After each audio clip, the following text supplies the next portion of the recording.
la France prend l'argent des Africains pour endetter les Africains. La France utilise les capitaux des Africains pour endetter les Africains. Comment ils font? Comment on le fait? Prenons un exemple. Imaginons un seul instant, on vous prête, vous, 12 000 milliards d'euros de France, enfin, on vous confie ça. Eh bien, pendant un an, même puisque vous n'allez pas garder cet argent sous le paillasson, sous le matelas, vous allez confier ça à un banquier. Le banquier vous dit, je vous rémunère pour 1% seulement. J'ai dit, on vous confie et vous placez ces 12 000 milliards dans une banque qui vous rémunère ne serait que pour 1%. 1% des 12 000 milliards, c'est 120 milliards d'intérêts seulement. 120 milliards. C'est comme ça que ça fonctionne. Eh bien, la France, un seul exemple, donc, ces intérêts rapportés en faveur de la France plus déçue, elle va aller prêter cet argent aux Africains, tabour battant, en mutant tous les journalistes, on s'en va aider les Africains. C'est-à-dire qu'on s'en va prêter l'argent des Africains aux Africains. Mais d'abord, c'est de l'argent qui est placé sur les marchés internationaux, avec donc la France a des revenus de cet argent-là. Ensuite, prêter aux Africains. Mais je vais vous dire en 2 mots, c'est très simple. Vous avez des comptes d'opération de tous les pays africains, 14 pays. Quand la Côte d'Ivoire, il y a des pays qui sont toujours en positif sur leur compte. Il y en a qui sont toujours juste ou en négatif. Alors, on prend sur l'argent de ceux qui sont positifs et qu'on détient pour prêter à ceux qui sont négatifs. Donc, on prête l'argent des Africains aux Africains. C'est ça, l'aide au développement. Il faut le savoir, parce que les Français ont le sentiment d'être pillés par les Africains et qu'on aide les Africains et qu'ils se débrouillent pas. On leur prête leur propre argent. Que ça soit clair, c'est la vérité. Vous citez François Mattei, d'ailleurs, les propos, pour rester 2 secondes sur le sujet, les propos d'un ancien directeur d'une banque centrale africaine. Il déclare « La France est un nain économique en Europe sans la maîtrise de ce franc CFA ». Donc c'est assez parlant. C'est assez parlant et c'est sans doute vrai, parce que il faut rappeler que le franc CFA était, on va pas remonter à la création du franc CFA. Au début, on a indemnisé les gens qui avaient des esclaves dans les colonies. On leur a donné de l'argent. Et avec ça, on a fondé une banque à Dakar, et de cette banque est sorti le franc CFA. Donc quand même, l'origine du franc CFA est assez particulière. C'est d'ailleurs le franc des colonies françaises d'Afrique, CFA. Bon, après, on a dit de la communauté financière africaine, parce que c'est aussi beaucoup plus joli, et la sémantique compte en politique. Mais en tout cas, De Gaulle, lui, il a maintenu ces choses-là. Pourquoi? Parce qu'après la guerre, la France était exsangue. Après l'occupation allemande, elle était exsangue. Donc il s'est appuyé pendant la guerre et après la guerre sur l'Afrique. C'était ce qu'on avait de plus fort, avec des matières premières pas chères. Avec le franc CFA, on les avait pratiquement gratuites. Donc ça a été le fondement du redressement français. Il faut le savoir. Ça a participé au redressement français très fortement, très fortement.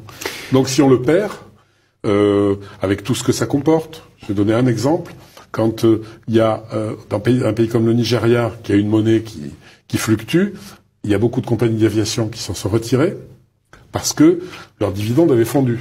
C'est-à-dire leurs bénéfices qui étaient au Nigeria se retrouvaient à zéro. La France a négocié, Air France a négocié. Eh bien, dans les pays du franc CFA, ça ne varie pas. C'est-à-dire que les entreprises françaises peuvent investir, savent qu'elles vont retrouver à terme leur argent. Donc c'est aussi une grande sécurité pour les groupes français pour travailler là-bas. Un des éléments que je voulais signaler, c'est que c'est une technique mise en place pour faire ce qu'on appelle la mise au pas des dirigeants africains. Sinon, c'est ce que moi j'appelle la violence nazie encore. Pourquoi? Parce que tous ceux qui, d'une manière ou tous ceux qui ont eu à aspirer à la souveraineté de leur pays, que ça soit, comme Sankara, Djibo Bakary du Niger, qui devrait prendre le pouvoir parce qu'il était le président du parti Sawaba. C'est lui qui devait prendre le pouvoir. Comment il s'appelle? Djibo Bakary. Mais en tout cas, général de Gaulle lui a créé tous les problèmes et il l'a obligé à fuir le Niger et en lieu et place on a mis Amani Dioré. C'était en 58. En 1958, ça a été le cas de Sékou Touré. Je ne vous fais pas un dessin. Sékou Touré, il a dit non, quand on est souverain, on est indépendant, on bat sa monnaie. général de Gaulle, lui a créé tous les problèmes. On a même déversé sur la Guinée des faux francs français guinéens pour pouvoir... Des faux francs guinéens. Des faux francs guinéens. C'est-à-dire qu'ils ont semé la panique monétaire. Pour pouvoir désorganiser les barbouzes, quoi, ont fabriqué une panique monétaire. Hein. Puisque le temps nous est compté, on va aller très vite. En 62, il y a eu Modibo Keïta du Mali, qui a battu monnaie.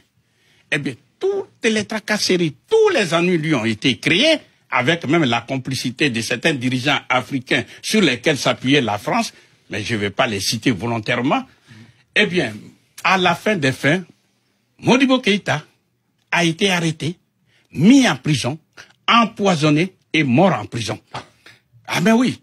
Ensuite, en 1963... Et le Mali est revenu dans le franc CFA. Voilà, et finalement, on a obligé le Mali à revenir dans la zone franc CFA parce que c'était le mauvais exemple à ne pas suivre. Combien de pays en pourcentage aujourd'hui sont dans la zone franc CFA sur le continent africain?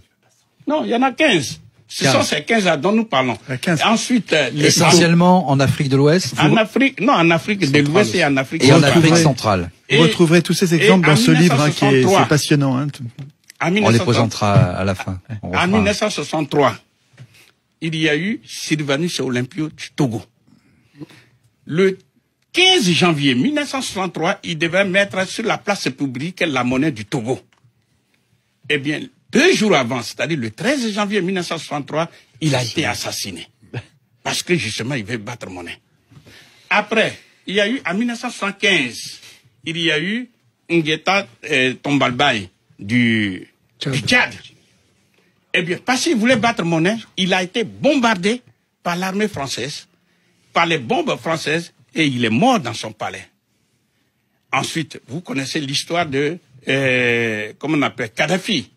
Qui on la connaît très bien. Peu importe tout ce qu'on dit, mais nous sommes dans le domaine de la monnaie. Il voulait créer la monnaie africaine. C'est-à-dire la Banque centrale africaine avec la monnaie africaine. Par voie de conséquence, le franc CFA allait disparaître. Vous savez ce qui est arrivé. Et enfin, je prends le cas du président Laurent Gbagbo de Côte d'Ivoire. Rappelez-le, s'il vous plaît, ce qui s'est passé à Kadhafi. Parce qu'il y en a peut-être qui... Non, tout le monde le sait. Il a été assassiné. Le cas du président Laurent Gbagbo. Comme on voulait absolument que le président Gbagbo ait des problèmes, qu'est-ce qui s'est passé? Eh bien, tout simplement, on a fermé, lors de venue de Paris, on a fermé sans sommation, sans préavis, toutes les banques commerciales qui sont en Côte d'Ivoire. Alors, imaginez un seul instant. Vous êtes un chef d'entreprise. Vous voulez retirer l'argent. Vous ne pouvez pas payer ni les salaires, ni les fournisseurs. En un mot, votre entreprise, vous faites faillite. Votre entreprise est bloquée. Vous êtes un ménage. Vous voulez retirer de l'argent pour nourrir la famille, payer les médicaments. Vous ne pouvez pas. C'est tout le système des encaisses qui est bloqué. Mais c'est la France. La France a le moyen de fermer les banques commerciales ivoiriennes. Bien sûr, c'est qui détient la monnaie. Si Nicolas me permet, j'ai vécu. Qui détient la monnaie. Et écoutez bien. Y compris les banques commerciales ivoiriennes. Oui, bien sûr, puisqu'il y a la solidarité aussi. Parce que c'est ça qu'il faut savoir. Parce que quand on dit la BCC, c'est bien, et la BNP, la Société Générale, c'est bien la Société Générale, et par commodité, et non, pas par solidarité, quand toutes les autres banques commerciales ont fermé. Conséquence, Monsieur le ministre, de cette fermeture des banques, l'État de Côte d'Ivoire prend le contrôle de ces banques. Alors, il met des mesures en place. Est-ce que ces mesures-là sont ponctuelles ou, quand vous dites naturalisation, ça veut dire quoi?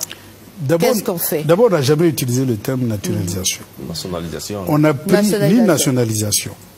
On a pris le contrôle de ces banques par une participation totale et complète dans le capital. Ça veut dire de quoi? Ces entreprises. En plus simple. Ça veut dire qu'en termes clairs, ce sont des sociétés d'État par transfert de propriété. Comme on dit à Bobo, c'est pour nous. Voilà, c'est pour l'État de Côte d'Ivoire, c'est pour ça ne va plus changer. C'est déjà décidé. D'accord. Ça ne bougera plus. D'accord. Cette décision est irréversible. Très bien. Et donc, je vais dire, dans un pays, vous savez, le président de la République n'a jamais voulu même, il n'a jamais pensé prendre une telle décision. Il y a été Jamais. contraint. Mais monsieur le porte-parole... C'est-à-dire qu'on l'a amené à prendre cette décision. Ce n'est pas une si mauvaise chose, hein, monsieur le évidemment, porte-parole. ce n'est pas une mauvaise chose. Voilà. Les deux banques, c'est-à-dire quand vous prenez la BCC et la SGBCI, ça concentre pratiquement 28%, 30% des déposants en Côte d'Ivoire. Donc c'est la plus grosse partie.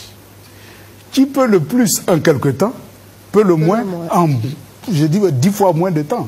C'est pour ça que nous avons décidé d'attaquer les plus gros. C'est une question de stratégie et de tactique. Et lorsque nous aurons lancé aujourd'hui, depuis un certain temps, la BCC, je crois depuis hier, la BCC est ouverte au public. Et bien d'ici la fin de la semaine prochaine, avant le 15, eh bien la SGBCI, siège central, c'est là son temps, sera ouvert au public. Mais entre-temps, nous sommes en train de préparer des décisions pour les autres banques. Et nous discutons naturellement avec les Ivoiriens qui travaillent dans ces banques pour voir concrètement quelles sont les dispositions. Nous avons des réponses. Très bien. Dans peu de temps, eh bien, les Ivoiriens découvriront ces réponses-là. Que les Ivoiriens ne s'inquiètent pas. Qui peut le plus, peut le moins. Ce qu'on a fait pour la BCC et pour la SGBCI, si c'est ça la solution, eh bien, nous ne manquerons pas de prendre la bonne décision pour les Ivoiriens. Parce que ce qui nous intéresse aujourd'hui, c'est avant tout l'intérêt supérieur du peuple souverain de Côte d'Ivoire. C'est ça qui nous intéresse. Le reste, ça ne nous intéresse pas. Je me demande aujourd'hui, si par extraordinaire la France revenait à revoir sa position, est-ce que l'État ivoirien peut décider de lui rétrocéder ces banques-là? Qu'est-ce qui va se passer? Vous savez, pour le moment, on a pris une décision, je dis ferme et irrévocable, parce que relevant de la souveraineté de l'État de Côte d'Ivoire. Eh bien, les discussions qui peuvent s'engager, eh bien, ça sera peut-être d'autres discussions.